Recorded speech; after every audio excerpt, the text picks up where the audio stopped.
All right. Thank you. Hi there. My name is Arun Gupta, and I work for Red Hat. I'm the Director for Developer Advocacy for anything JBoss over there. Today, I'm going to talk about Java EE 7's API, Java API for WebSocket. Now, in the previous talk, you heard about the broader Java EE 7 platform story, what the new cool things are coming over there. One particular technology that is the most exciting one likely is WebSocket. And over the years, over the months, we've been talking about Java EE 7, and most of the time, WebSocket is the one that people feel most excited about. So I'm fortunate that I'm able to kind of share that API design with you, and thank you. Giving a presentation is an honor itself, and you choosing my presentation over others is a lot more honorable. Thank you. So in the talk today, my goal is I'm going to give you a primer on WebSocket. What is the use case of WebSocket? What does it solve? And then I'm going to jump into the JSR details, talk about the programming model, use cases, show some code, and give you some resources. HTTP was defined or designed like about 20 years ago, and it served a very good purpose for us up until now. When HTTP was designed, nobody would have foreseen the kind of use cases that we have today in terms of smartphones, interactive websites, etc. So it has worked really well for us, but there are some basic issues with HTTP. And those issues are like, it's a half-duplex protocol in the sense that it is basically client-initiated. So client sends a request to a server processes the request, and then it generates a response and sends it back. There is no way for server to say, oh, I got some data available, I'm going to send it to you. You can't do that. It's a half-duplex protocol. It's a verbose protocol. It's very chatty in the sense. So if you want to send a simple hello world message, the client, even though the protocol says you can send a couple of headers, HTTP headers, and the server can respond back with a couple of HTTP headers in the response. But the problem over there is those requests and responses are typically generated by a browser, and maybe on an app server on the other side, and they are like chatty. They want to send a whole bunch of information. So literally, for a simple hello world kind of a HTTP request response, you are sending about up to 1.5 to 2 kilobytes of headers, request and response. That works okay if you have like maybe few requests per second, but the moment you get into the scale of few thousand concurrent requests, that's where the system kind of tends to break down a little bit, and you have to kind of figure out how you're going to do it. And the other problem with HTTP, as I talked about briefly, is server push. Server has no way to kind of tell this client that I have some data and I'm going to push it to you. So that's where the hacks essentially reverse AJAX or Comet or polling and long polling have come out, and they have their own drawbacks. You have their sort of custom protocol. You keep a connection open and things like that. Okay, so HTTP has served us well, but there are some basic inherent limitations. So if you want to do interactive websites, in that sense, HTTP is effectively inefficient, it's wasteful, it's a complex protocol. A lot of things go back and forth, and you need to understand the protocol. If somebody is getting new into the computer science or trying to build those websites, you have to understand the protocol. That's exactly where WebSocket come to the rescue. So if somebody asks you what a WebSocket is, you can give a very simple one-line definition, which is a full duplex bidirectional protocol over a single TCP connection. Let me kind of explain what each of those words mean by itself. It's full duplex. That means a client can send a message to server, and a server can send a message to client. So both ways. That's a full duplex part of it. It's bidirectional because client can send to server and server can send to client, independent of each other. So that's sort of the bidirectional and full duplex nature of it. And the best part of it is over a single TCP connection. When we do HTTP connections, for every HTTP connection, there is a new TCP connection that is being initiated. Yeah, there is HTTP keep alive and things like that, but applications cannot rely upon keep alive and HTTP pipelining, all of those to work together. And that's where this thing comes in very handy. Now, HTTP specification by itself defines how you can upgrade a protocol. The RFC for IETF document defines how you can upgrade a protocol. It says, you have a HTTP protocol, you send me a couple of headers as part of the request, then I'm going to upgrade it to a HTTP protocol, I mean, either a different HTTP protocol or even a non-HTTP protocol. Those are the mechanics that WebSocket protocol says we will leverage that HTTP upgrade mechanism and upgrade from HTTP to WebSocket. But once the connection or HTTP connection and the underlying TCP connection are upgraded to a WebSocket, it's like opening a socket over the internet. Once you have the socket open, you can exchange infinite amount of messages unless one of them says, I'm done, I don't want to talk anymore, and they terminate the connection. So once again, WebSocket gives you a full duplex. Client can send us a message to server can send a message to client independent, bidirectional, both ways, and over a single TCP connection. So in that sense, it really gives you that flexibility on how many messages you can send, and this is completely application-driven in that sense. Typically, when we talk about WebSocket, there are two concepts we talk about. One is a protocol. Now, the protocol by itself means, how does on-the-wire format look like if you're sending something on the wire? HTTP has an on-the-wire protocol. It says you got a headers, you got a body. In the headers, you need to say get, put, post, delete. That's sort of the HTTP way of doing things. Similarly, in WebSocket, you have a protocol that is defined by RFC 6455. This is about 2 years old protocol now. 2011 is when it was released, 2011 December to be exact. You can Google for the document or search the document, RFC 6455, and that will tell you exactly how the protocol looks like. And in the document, which is RFC 6455, it defines how the wireframing goes. So if you want to send something from client to server, eventually everything goes as zeros and ones or bits and bytes. So it exactly defines how the frame in which your message is going to fit look like. And it's a very lean protocol. There is literally a 2 byte of overhead. Basically, it says is text data or binary data, and then it says whether it's a control frame or a data frame. So it's not a lot of overhead if you want to send just simple hello world kind of messages, or even bigger messages for that sake. So data transfer and framing is one part, and then it also defines how the upgrade is going to look like, because upgrade is essentially nothing but a set of HTTP headers going back and forth between client and server.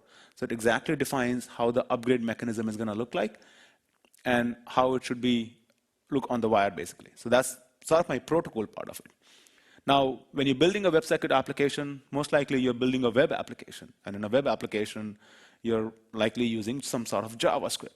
And in that sense, W3C has defined a JavaScript API, or at least they're in the process of defining a JavaScript API. The protocol itself is a standard now because it is a formal IETF document.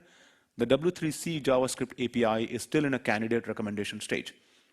What that means is, it's a pretty advanced stage of W3C, by the way. The next stage is actually recommendation. So what candidate recommendation means is they're looking for 2 compliant implementations who can interoperate with each other. Most likely browser vendors, but that's sort of the idea it is. But I'll give you a quick peek of how the API looks like, and I'll show you how it works as well. Now, having said that, so let's see how does my client and server really work with each other. So effectively, you have a client, you have a server. Server should be WebSocket capable. It should be able to understand the WebSocket request. The client sends a request. I'm going to make a WebSocket connection. So it basically sends a handshake request. That handshake request, as I said, is defined in RFC 6455, or the protocol itself. And then if the server understands it, it communicates back with a handshake response.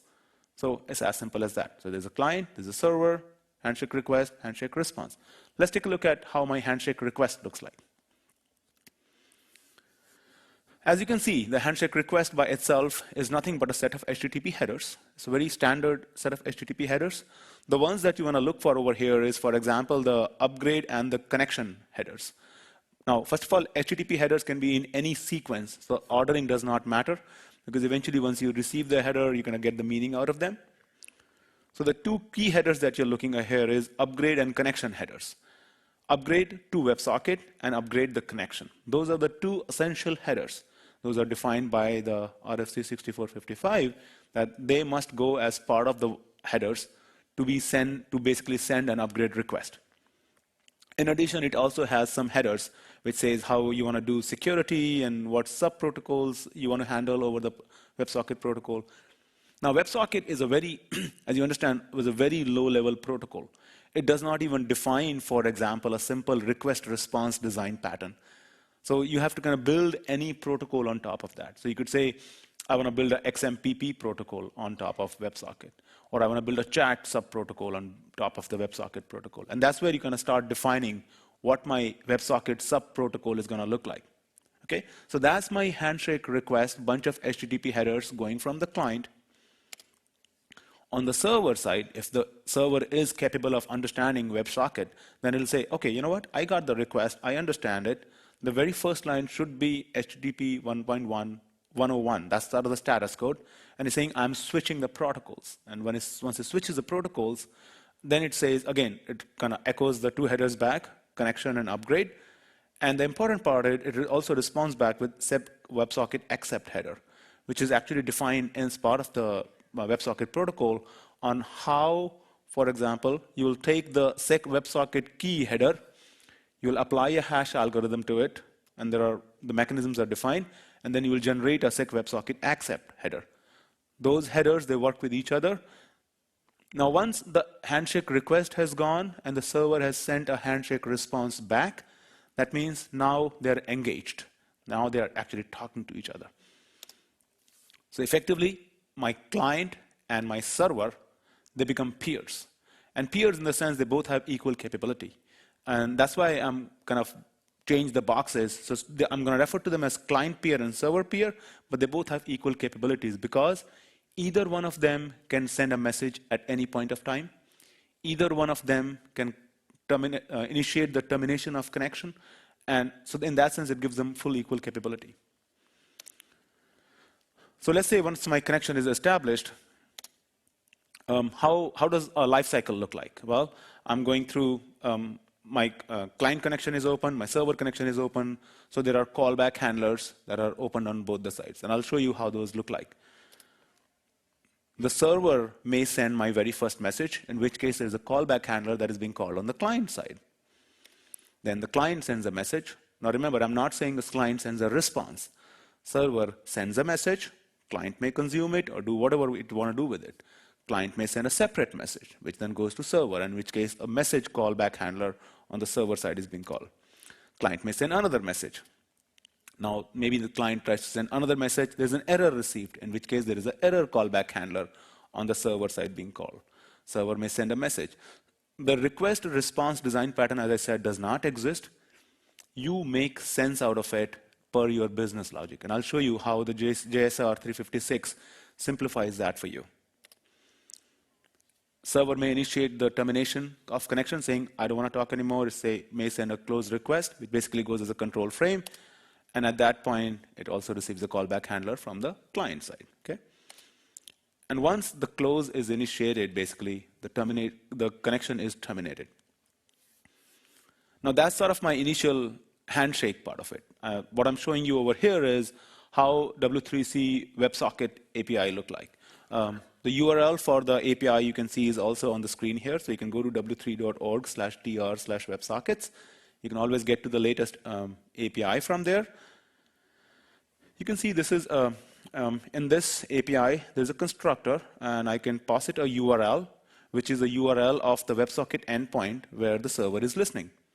Then I can optionally also pass certain sub-protocols, the ones we talked about, XMPP, chat, pub/sub, any of those sub-protocols. One thing to realize about the sub-protocols is those sub-protocols, they need to be registered in an INA registry. So you cannot create a random protocol. You need to have a formal document, a formal name being registered, and those are the only ones that are recognized. For example, there is a SOAP protocol that could run over WebSocket. I mean, that's a neat way to at least speed up SOAP, but I don't know how many people use SOAP. So the idea being, those protocols need to be formally registered in an INA registry, and the servers and the clients need to agree upon them. That kind of ensures interoperability. That does not mean a server implementation cannot implement additional sub-protocols. You have certain state variables here, basically indicating you are in open state, closed state, or closing, or closed, or connecting. You have the callback handlers on the JavaScript as well. So I was talking about, on open, on error, on close. So these are my callback handlers. And I'll show you code which basically will indicate how these callback handlers are called or when they are called. And then the crux of which is what I use the most is my messaging methods. At the bottom, as you can see, there are a bunch of messaging methods. I'm saying send. WebSockets can actually send either text data or binary data. If they want to send a text data, they effectively send a string.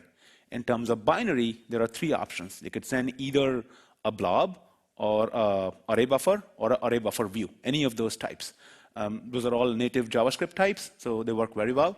And as you can see, I literally noticed this morning, they've even defined a new enum here, which says, what kind of binary data do you want to send, blob or array buffer? Because by default, it is actually blob, but if you want to change the type, then you have to explicitly set it to array buffer. And I'll show you code for that. This is kind of a handy website where you can go to caniuse.com, and then on that website, you can look at different HTML technologies, how many browsers are compliant, are able to use these technologies, or they understand these technologies. What I'm showing you is a snapshot from caniuse.com/WebSocket. Quick poll. How many people use, and raise your hand tall this time, okay? How many people use Internet Explorer as their primary browser? 1, 2, 3, 4, 5. Corporate testing or personal browser? Corporate testing. Okay, good. Thank you. I've yet to see a hand, and I don't know how much browser share they have. I've yet to see a hand. I've been giving this talk for many months now. Everywhere I ask the question, nobody is using IE as a primary browser. And the reason is because up until IE 9, if you look at over here, when I started giving this talk last year, there was no WebSocket support in IE at all. They have literally started from IE 10, IE 11. I mean, you can always release a version every 2 months. Who knows? But IE 9 has no support for WebSocket. I call IE as a legacy browser, but the modern browsers, to me, which are Chrome, Firefox, and Safari, they all have support for WebSocket for a while. And that's pretty neat. And I'll show you some samples of that as well.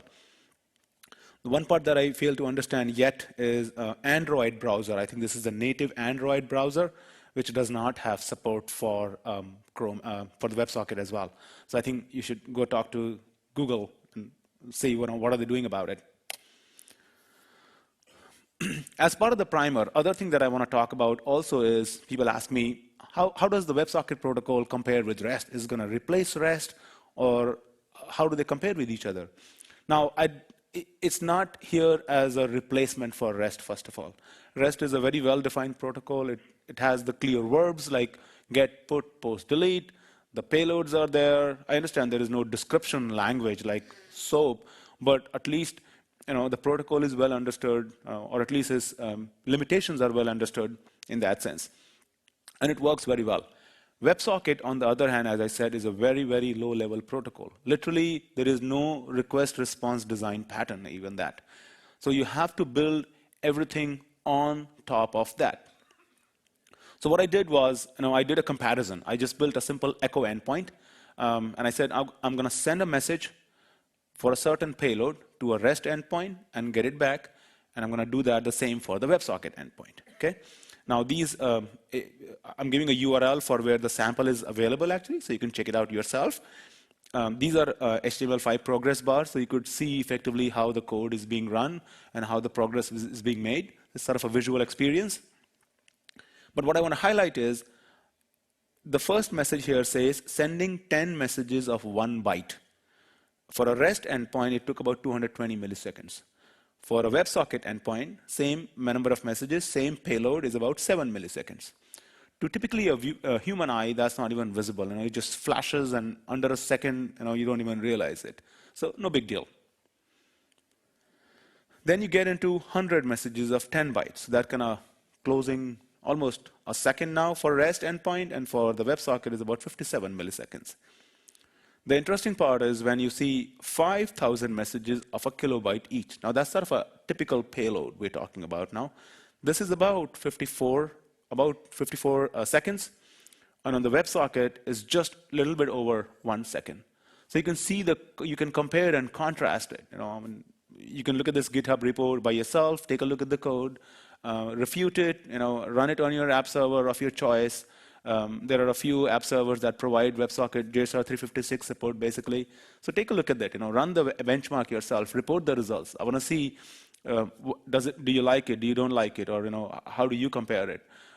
There are some other benchmarks that I'm working on, so hopefully I'll release them soon too. All right. So that was sort of my primer part of WebSocket. Now I'm going to talk about how the API itself looks like. Now, JSR 356, as I said, is how the Java API for WebSocket was created. This was done in a very transparent way. In the sense, there was a project on java.net, so you could go to websocket-spec.java.net. All the details from the expert group are available. All the issue tracker was available. Expert group member names are publicly available. You could participate in the expert group discussion. So that was definitely a neat feature. New and neat feature of Java EE 7, and it's part of JCP 2.9.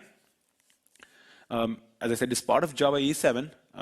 The implementation is called as Project Tyrus, which is a reference implementation. That is the one that is being integrated in Glassfish. So you can, of course, Glassfish has support for WebSocket. In addition, there is support that I've seen, of course, in Wildfly, which is used to be JBoss application server, Tomcat, and Jetty. So there are 4 containers that you have access to today, which provide support for JSR 356. I'm not saying compliant implementations, but somewhat implementations are there. Wildfly is almost there for compliance, but not claiming compliance yet. So let's take a look at it. What does the API itself offer? Now, Java API for WebSocket, as I say, is a standard API.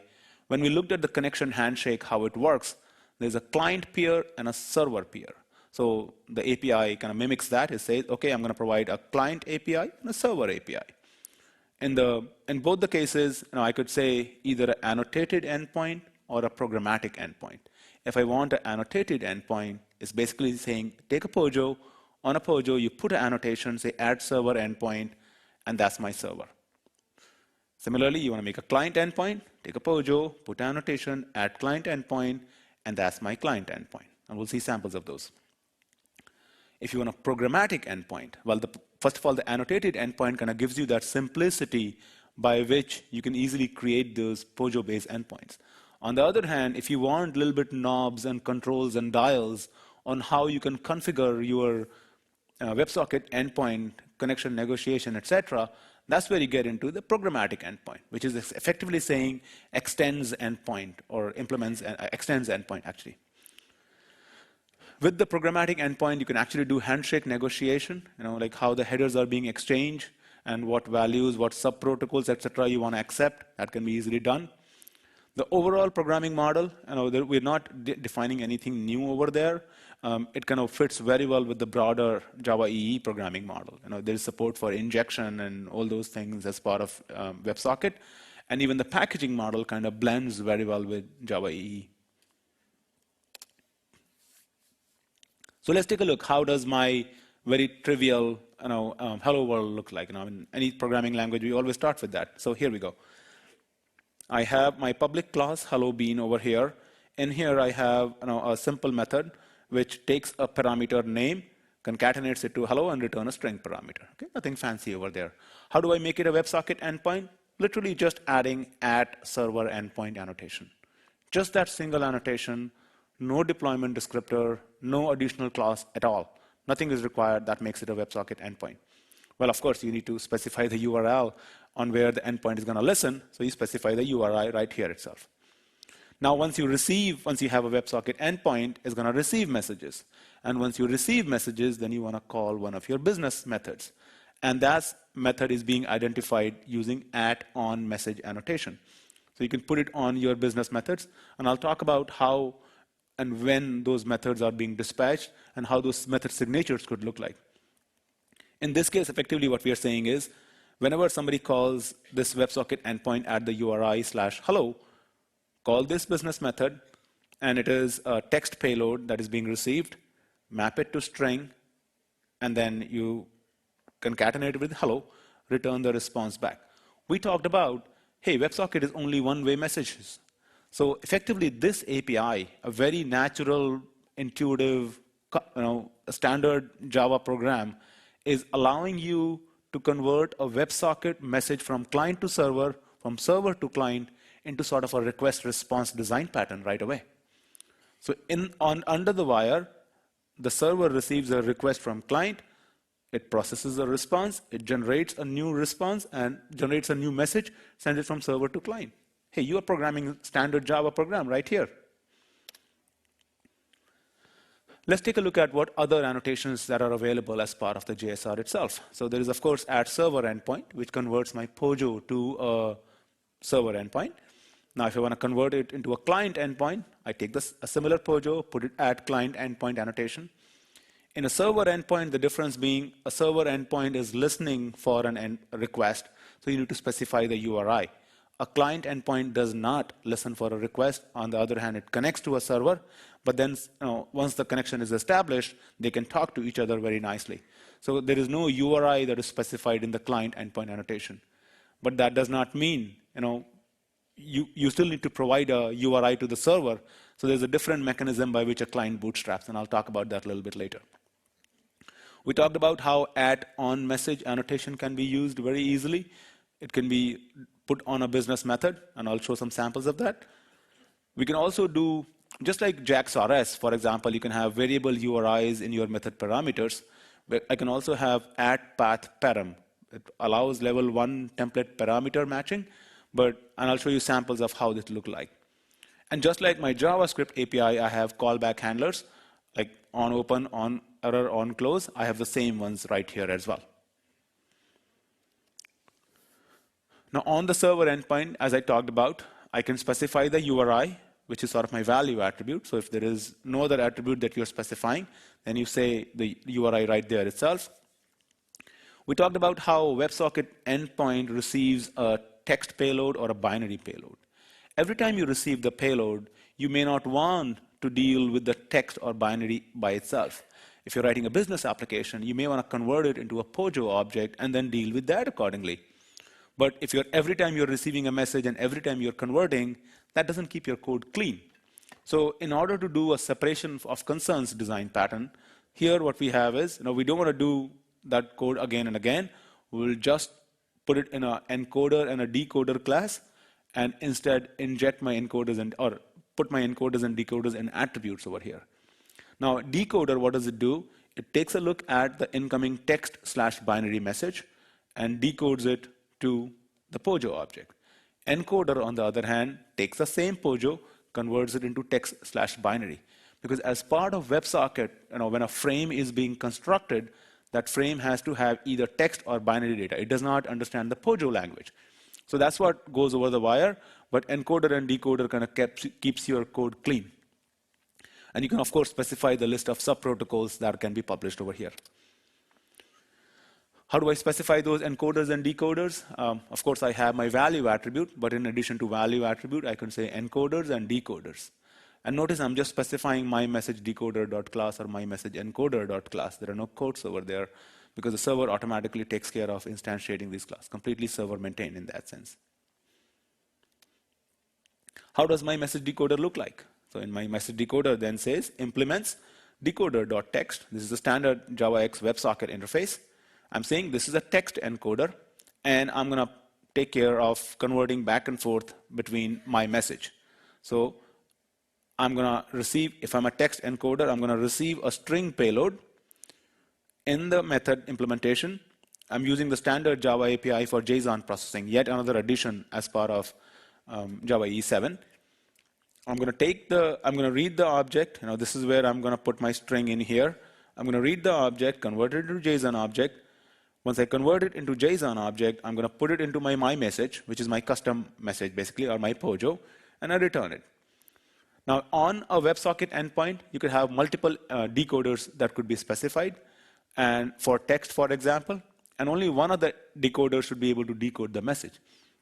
And for example, you could have different formats of text coming in. So if a JSON is coming in, you could peek into the message and make a call. Oh, I can decode this message and return appropriately true. If you return true, then of course the decode method is being called. Encoder is very similar as well. On encoder says encode.text interface. I'm basically encoding a text, and I'm going to deal with a my message. So in this case, you're taking a my message and encoding it to string. That's what's being used when the message response is being returned or a message is being sent outside. I could do custom payloads with binary also. So I could have a decoder.binary. In this case, instead of string, I'm dealing with byte arrays. So if a text payload is coming, then I need to have string. If a binary payload is coming, then I need to have either byte array. In addition, I can also have byte buffers. So I'm dealing with those data types. So how does my method signature look like? Now, in terms of my method signature, my very first parameter kind of indicates what is sort of the type of the payload. If it's a text payload, it needs to be either a string, either a decodable class, it could be a Java primitive type so that it could be converted into that primitive type. So that's what my first method parameter would look like. If it's a binary payload, then you can say byte array, byte buffer, decodable class. Basically, you have a decoder.binary implemented somewhere. It could be even an input stream, so you could read it as a binary stream also. WebSocket also defines those lifecycle methods, just a kind of a heartbeat kind of message, ping and pong. So you could say, I'm just going to get a pong message. I'm going to respond back with a ping message, for example. So that's my very first parameter. Now, in addition, I could have an optional session parameter. Session is yet another JavaX WebSocket class, which basically captures the conversation between the client and the server. So you could have an optional session parameter, and I'll show you how we use that. I could also have 0 to n path parameters. So for example, if I want to say /chat/subscriber level, I may not want to hardcode the URL. I want to get it as a path parameter instead. So you could specify multiple path parameters. And finally, the return type. Return type, you could say void. It could be void. In that case, the server does not send any response back or does not send a message back, or it could be text or binary, in which case server kind of accordingly encodes the message and sends it back. So here are some of my sample signatures, the way they would look like. First of all, the name of the method does not matter at all. I'm using M. It really doesn't matter. All it matters is @on message annotation on it, and the first parameter, what would it map to? So for example, in this case, a simple text payload comes here, gets bound to this parameter, and I have access to the value. In this case, again, a simple text payload coming in, bound to float. I have an additional path parameter. Remember, this was an optional parameter. Here in this case, I'm using character-based stream. So I'm just saying I'm going to read it into a reader. And I also have an optional session parameter here. That means tell me more information about the client or the conversation with the client in this session object. So you have access to that. And in the process, when the method is doing something, it's going to return a product. And product is my business object, for which I have an encoder defined. So the encoder would say how to convert product to whatever text or binary data it is. For a binary, again, I'm saying either a byte array or a byte buffer would work, and I could have a void return type. That means do not return anything back. And this is a little bit more elaborate sample, where I'm saying a string or a text payload coming in is bound to integer I. This is my optional session parameter, and I got a couple of path parameters here. And all of this is effectively, you're tagging into your database, generating a book entity and returning the book entity back, which effectively would be written back either as a text, most likely as a text or a binary, and goes back to the client.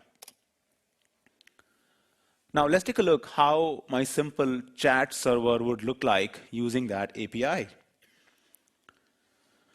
I have a public class chat bean here.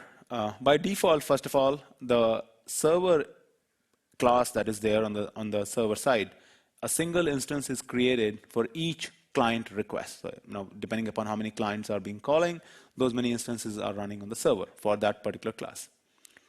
So here, I'm saying, okay, this is a chat bean, this is the endpoint, this is the URI I'm listening at. I have a static set of sessions. So what I want to do is I want to maintain the set of active sessions or active clients that are bound to my server currently. And the way I do that is I have my @onOpen or @close annotations. These are my lifecycle methods, effectively saying anytime a client connects, call this method and give me that client instance right here. And I'm adding it to the peer set. Similarly here, I'm removing it for the peer set. So at any given point of time, I have a list of all the clients that are connected to this server. Now in order to make it as a chat server, all I'm doing is I'm getting a string message here, And once I get the string message, I'm just going to iterate over all the peers that are there in my session, and I'm just going to broadcast a message to them. That's it. It's as simple as that. Now, in this case, I'm saying get basic remote. Basic indicates, yeah, I'm just going to do a synchronous call. There are capabilities for doing asynchronous call as well. So I would recommend you take a look at the Java docs and the API and more examples over there.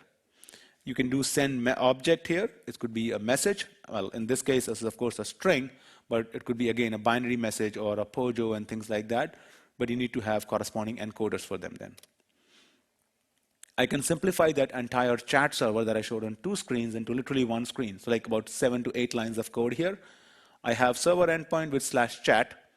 Then I have a message which is being dispatched on message.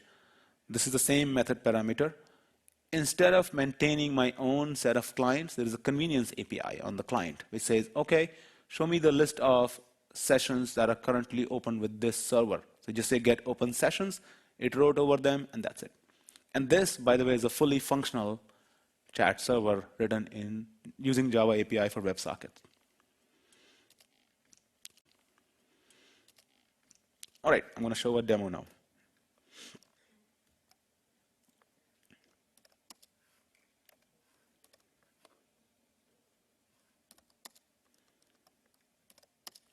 So this what I've built is basically think of it as a collaborative whiteboard. This could be run across multiple HTML5 devices, be it an iPad, be it a cell phone, be it a desktop computer, across the internet, across different operating systems, all of that. Okay, it's using nothing specific. It's using very standard APIs. I will show you the code. Let's experience the sample first. The idea is, whenever I click anything on this canvas, I want that to automatically appear on the other canvas. Think about 2 brothers, who are playing the game with each other. So they click, okay? So I click here, I change the color. Now it makes it a blue square. I change the shape and the color, click it here, but that's not being fair. So let's switch the browser here. And I'm going to start clicking around here. And whatever I do here shows up on the other browser too. I choose something again, and then that shows up. So that kind of shows sort of the duplex nature of it. Do they need to communicate to the server that propagates the changes to the browser? Right. It is the question is, do they need to talk to the server? It is not a true peer-to-peer protocol. It is a typical hub and spoke model where any client that is trying to talk to the other clients, they need to talk to the server. Server then understands which clients are connected, and then it broadcasts to all the clients. So it is a hub and spoke model in that sense. Now, in my game, let's say 2 brothers are playing. One of the brothers is in the car goes in the tunnel. And you go in the tunnel, you lose the connectivity. So let's lose the connectivity here. Simulate that. Now you simulate losing connectivity, but you are happily clicking around, and nothing is happening or nothing is refreshing on the other screen. Now, car is driving fast, you get out of the tunnel, and you get the connectivity back. But the 2 brothers are not in sync, and they're not happy anymore. Okay? So how do we do? Well, we say, okay, now we get connectivity, but how to get the browsers in sync? Send a snapshot. You just say, okay, you know what? Hey, here is my game snapshot, take it, and now we're in sync, and now we can start playing again.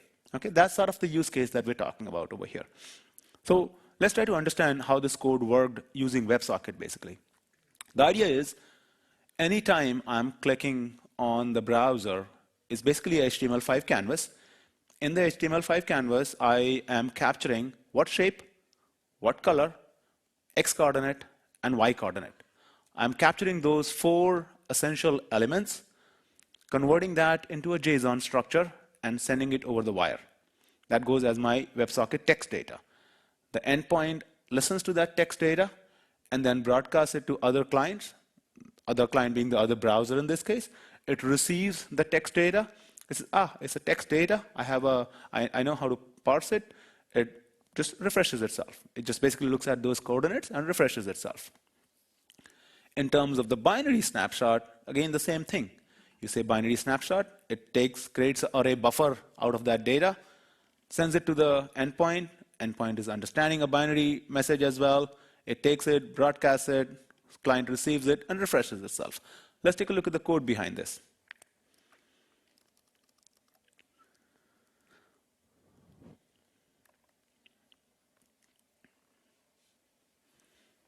Okay, let me make the code a little bit bigger.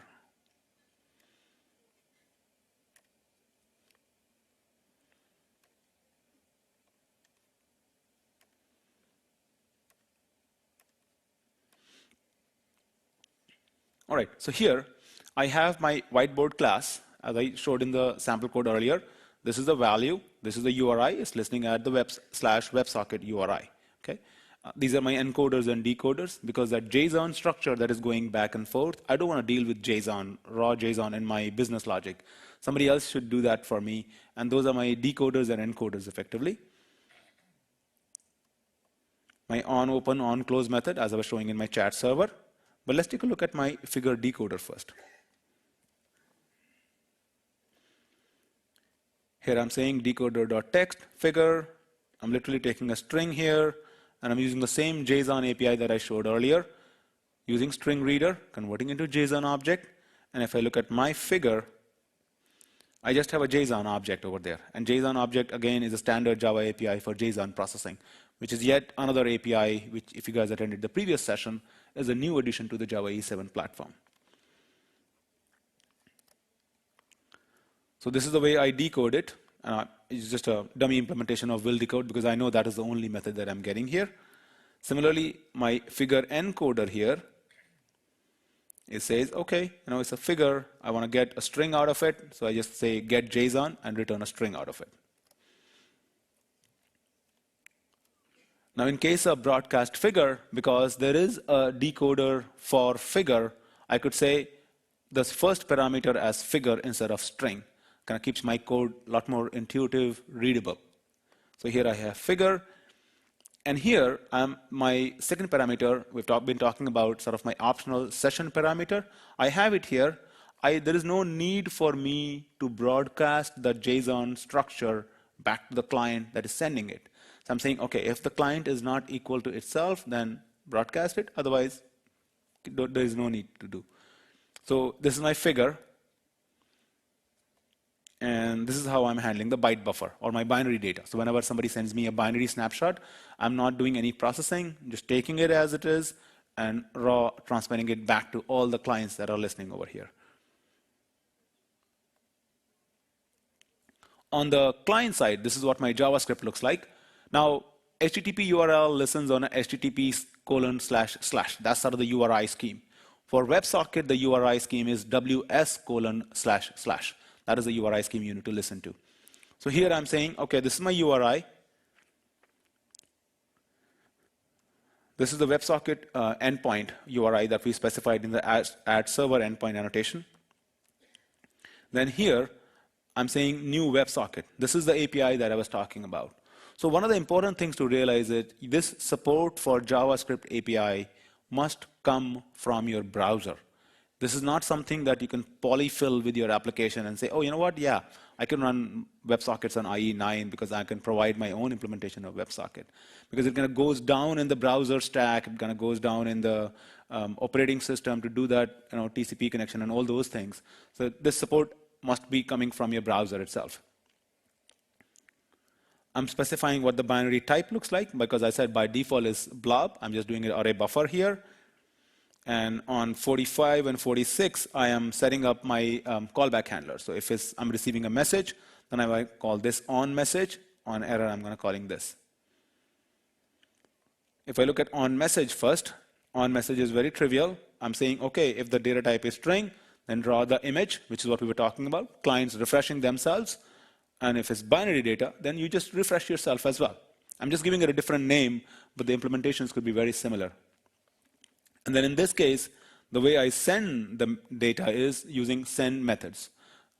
As you can see, on line 50, I'm saying WebSocket.send JSON, and here I'm saying WebSocket.send bytes. So it's the same send method overloaded basically for text and binary data. I'm just putting it two separate methods because it's semantically a lot more readable.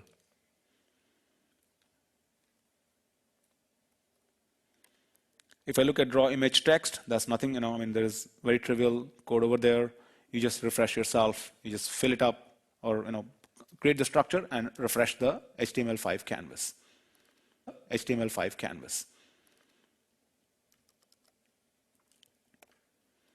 And as I said, this code is available on the GitHub repo. You can take a look at it yourself and check it out. Hopefully you'll like it. We also talked about URI template matching. So how can we do URI template matching? So here, for example, I have all my orders, and I want to specify order ID in curly parentheses. So I could say in this way. Now this value could be mapped to @path param in my method parameter right here itself. Whatever value is coming here, that can get mapped to the string parameter over here. And then, of course, based upon that, you can do action in your business logic. On the WebSocket client, I mean, server endpoint, we talked about how you can specify the URI, listen to the request. Client, on the other hand, you're saying public class hello client. You say @client endpoint, and you put your @on message here, just like server. But you need to bootstrap it because you need to connect it to the server where you're listening to. So in this case, I'm saying container provider, get me a WebSocket container, then you connect to a server. And when you connect to a server, you specify this is the client's class name, and this is the URI where the server is listening. It could be a remote server as well, of course. So, but once this client and server are connected, that means now they are talking to each other. They're becoming peers in that sense. Let's talk a little bit about packaging. Now, on the client side, if you want to deploy your WebSocket API or WebSocket client, the packages are structured such that the client and the server API are sort of in separate packages, because there's a JavaX WebSocket server. So if you want server, then you go there. Everything else is by default the client, for example. On the server side packaging, it's a very traditional, as I said earlier, we're doing traditional war packaging. There is nothing fancy that we're introducing, no deployment descriptors, no additional classes required. Let's take a look at the programmatic endpoint now. So we've been talking about annotated endpoint, and that is definitely the easiest way to get started. But sometimes people want a little bit more knobs and dials on their configuration. So here, for example, I'm showing you how do I create my Hello World programmatic endpoint. As you can see, it's an abstract class, so it extends the endpoint. One of the methods that you overload, well, the only method that you overload over here is onOpen. And in this case, you have a session, which is the client that is connecting to you. Then on the session, you need to explicitly add message handler.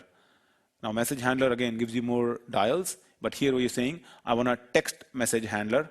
As part of this text message handler, you have an onMessage method. And then you put the similar code basically in here. What do you want to do with it? But as you can see, the code is a little bit more verbose, but it gives you the power. that endpoint, of course, in this particular code, we did not specify the URI anywhere. So I need to start specifying the URI. I need to have a server endpoint configuration, which would actually specify the URI. And these classes are automatically read at the runtime or at the deployment time, where they deploy the endpoints accordingly. Now, talking a little bit about the server and client configuration, what could we do on the server and client side? On the client side, of course, the requested protocols and extensions could be negotiated. One of the concepts that we did not talk about was extensions, for example. Well, subprotocols is what allows you to create subprotocols on top of WebSocket. Extensions is a mechanism by which you can, for example, start multiplexing your messages over there. So the last time I checked, there were multiplexing extension work, and there were a couple of more extensions that were being actively pursued. So that's still a niche area, but that's something worth pursuing. On the client side, of course, you can specify encoders and decoders, request URI. That's a very traditional standard thing. On the server side, you can start manipulating your URI check algorithm, that which endpoint is going to be called. You can start mucking around with the HTTP headers. What is it that I want to do with them? And I also talked about, for example, you could start changing the default behavior of the WebSocket runtime or JSR 356 runtime. By default, as I said, every time a client is connecting to the endpoint, it creates a new instance of a WebSocket class. You could say, no, I want to have a shared instance across all the clients. So you could do that very easily. Typical question people ask is security. How does security work with WebSocket? Well, the standard way people use it is because the way WebSocket is upgraded from an HTTP connection. So before you even do the upgrade, before you're doing the new WebSocket call, because that is what you are controlling, do your standard servlet security, which is either specify security constraint. Specify that in your web XML or on your whatever your servlet is. And the idea is whatever URI is being used by ws:// is the same is being used, the other way around actually. Whatever URI is being specified by HTTP can be used for security constraint for WS as well. So those are the couple of the ways by which you can do servlet securities or WebSocket basic security. If you want transport confidentiality, then you have to do WSS in that case. So WS works over HTTP, WSS works over HTTPS. So that's something to remember. Now, after having done all of that, how do I debug my messages? That's a typical thing, where it's a happy scenario if everything works, but that's typically not. That typically doesn't last for more than an hour once you start building an application. In that case, you want to start debugging your messages. So how do I debug my message? You can choose any network sniffer. This is, for example, a dump from Wireshark, which used to be Ethereal. So it says, you have your HTTP messages over here. I'm saying, my get hello WebSocket, HTTP 1.1, 200, okay. So my first request is just to a traditional servlet. Then I'm saying, okay, now I get a WebSocket request to the echo endpoint, and then I'm switching the protocols. As soon as I switch the protocol, I am on to WebSocket endpoint now. So these are all my WebSocket requests. And the requests from client to server are masked, and from server to client are not masked. So you see even that level of detail. And you should read about masking and unmasking in the protocol itself. Now, if you click on a particular message, if need be, you can actually look at on the wire, exact raw data that is going over the wire. In addition, what you can also do is, Chrome has very good support for WebSocket debugging. So Chrome developer tools, I personally like them a lot. You can literally open the developer tools in network, and then you can look at the frames. WebSocket, when it's sending data over the wire, it puts those messages in a frame, and it defines how the frames should look like. So when it goes over the frames, in the Chrome developer tools, you can actually start looking at them. Now, one of the bugs that I've found with one of the issues, I don't know if it's a bug or what, it's an issue is that, yes, I can see all the WebSocket messages by selecting WebSockets right here, but the frames, they don't get refreshed automatically. So let's say, I have on the frames tab here, and I've exchanged a few messages. I need to click on the frames again, then it refreshes. It's not sort of an auto refresh feature, basically. All right, I'm going to conclude with some resources. Of course, the spec itself is available on websocket-spec.java.net. That's sort of the spec project, effectively. But the spec is from the JCP website, and that's the URL. In terms of implementations, Glassfish is where the reference implementation is integrated. But in addition, Wildfly, Jerry, Tomcat also provide some support for JSR 356. And I have a ton of samples. I have about 30 plus samples if you want to experience different features of WebSocket. So that's sort of my GitHub repo URL. Take a look at that. If you want to contribute more samples, tests, whatever it is, or if you think something is missing, I'm more than happy to kind of contribute to it. I think we have a few minutes for question, and I'll probably open up see if there are any questions on this stream.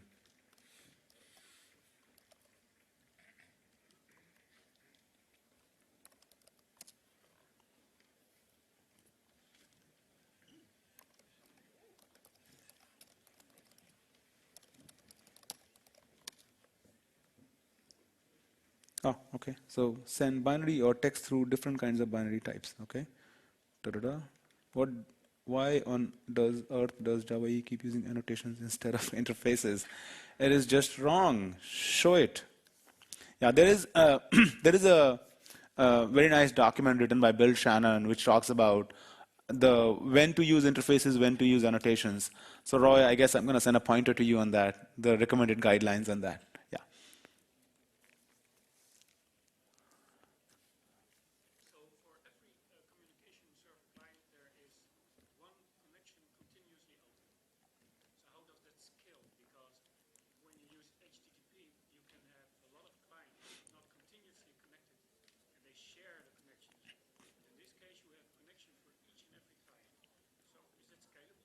Yeah, the question is WebSockets really scalable? And actually, I think that WebSocket addresses that concern very well in that sense.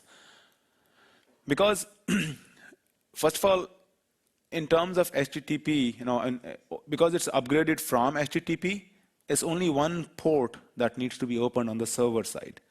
And because what you need is multiple TCP connections,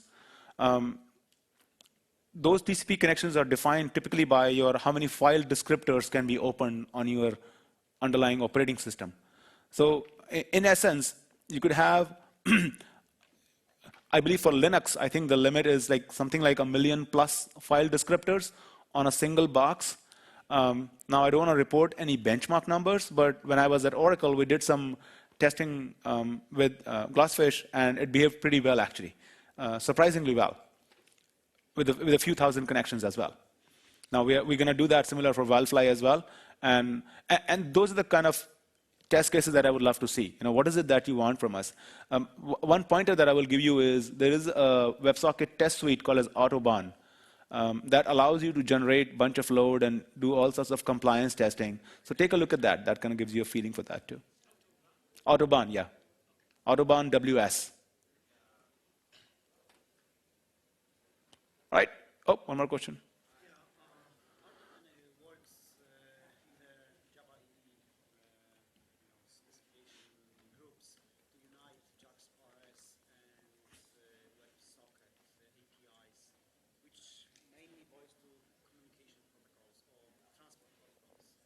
Yeah.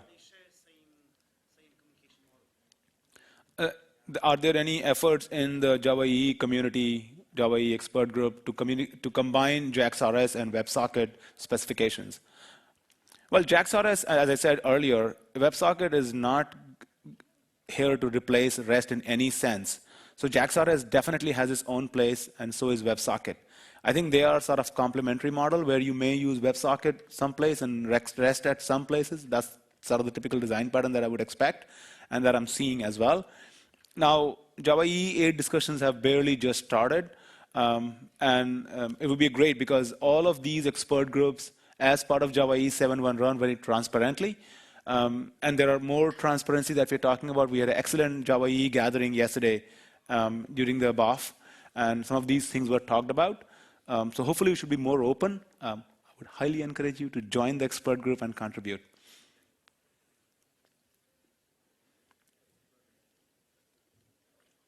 All right, thank you.